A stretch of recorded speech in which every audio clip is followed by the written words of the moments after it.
Hi everyone! So we are in week 4 of this Late Start English 102 course, and I know that this week our focus is on revising your annotated bibliographies and really getting comfortable with the sources that you're finding, but I wanted to spend a little time this week introducing you to primary research and the assignment that you'll have due in week 5, which is the results and analysis of either an interview or a survey that you do for this project. So I wanted to make sure that I covered this a week early so that you can kind of be thinking about it even as you're revising your annotated bibliography drafts.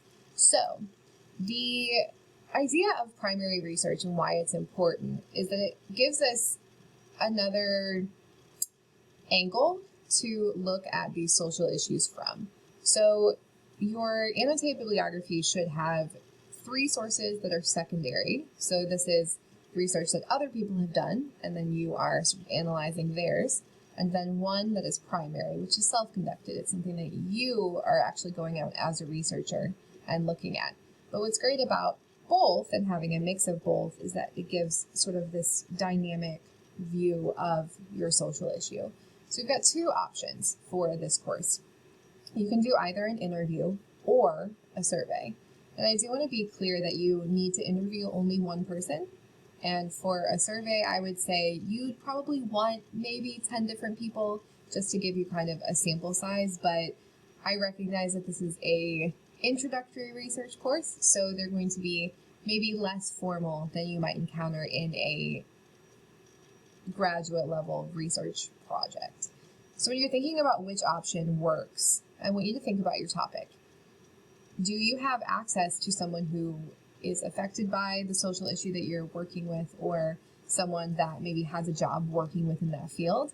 Then that person might be someone great to interview. If not, then maybe surveying the people around you, or even classmates, on their perception of your social issue could also be an option. Think about how many people you have access to and how you can keep their information private and confidential. Also, very important, when are you going to schedule it? And I would say get it scheduled this week. Your first option is an interview. So, like I said, you might think about finding someone affected by or involved in your social issue. And then there's some kind of tips here. Make sure that you're making your research question and your purpose clear to the person you're interviewing.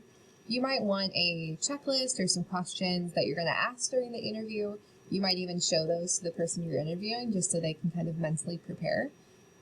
Don't feel like you have to be very formal and rigid when you interview. You really want it to be a conversation. So maybe start off with some neutral sort of introductory questions just to get the ideas flowing. You want to make sure you have open-ended questions and don't sort of lead who you're interviewing. You want them to speak more than you do. Open-ended questions are those that you can answer without a simple yes or no. So instead of asking, say I'm researching poverty in St. Louis, and that's where I live, and I've decided to interview someone who works in a nonprofit specifically helping those in poverty. So I might ask a question like, how are the people you serve affected by poverty, instead of, are the people you serve affected by poverty? The first question will give you, sort of different ways your interviewee might answer the question. The second is just, well, obviously, yes. So you'll need to turn in a typed transcript of the interview, questions and answers, and then an analysis of it, which I will go over in week 5.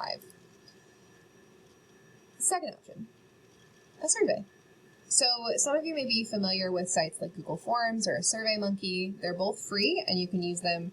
They're pretty easy and also cool because like Google Forms can tabulate and analyze results for you. You can set it to make little charts with the results, which is cool. So if you're going to do a survey, you'll want to make a list of questions to ask. You could send this survey out via email, via social media, if you want to post it to your Facebook page or Instagram. Some tips for surveys. You want to keep them short and simple. Ask direct questions, only one at a time.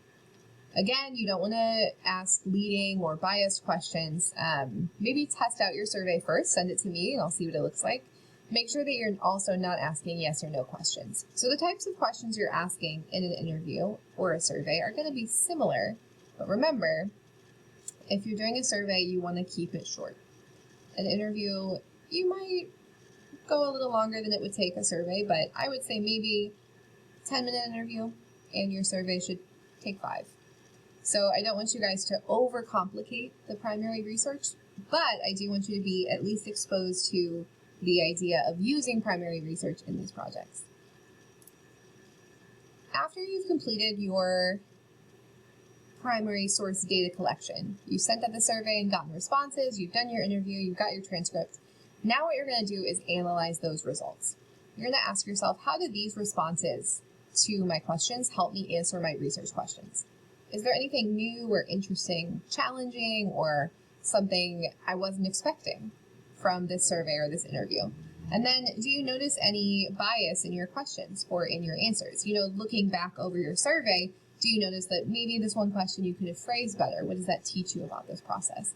So what I'm going to be looking for when I grade these is really that analysis. I want to know that you've actually done the research, but I really want to know that you can look at that research and come to some conclusions from it. Here is just a breakdown of how I will grade your interview or survey results. This should actually say results due in week 5, but the breakdown of points is pretty simple. So have you included your interview or survey transcript? Do you have analysis? Have you proofread and edited what you turned in? And then, of course, I'll be looking for APA formatting in your assignment overall, which includes a cover page, running header, page numbers, subheadings, all of that jazz. So hopefully this gives you an idea of the primary research that you all will be completing in week 5. While you're working on revising your annotated bibliographies this week, which I'll get back to you soon, be looking over the reading for week 4, some of which also discusses this primary research component. And then please let me know if you have any questions or concerns.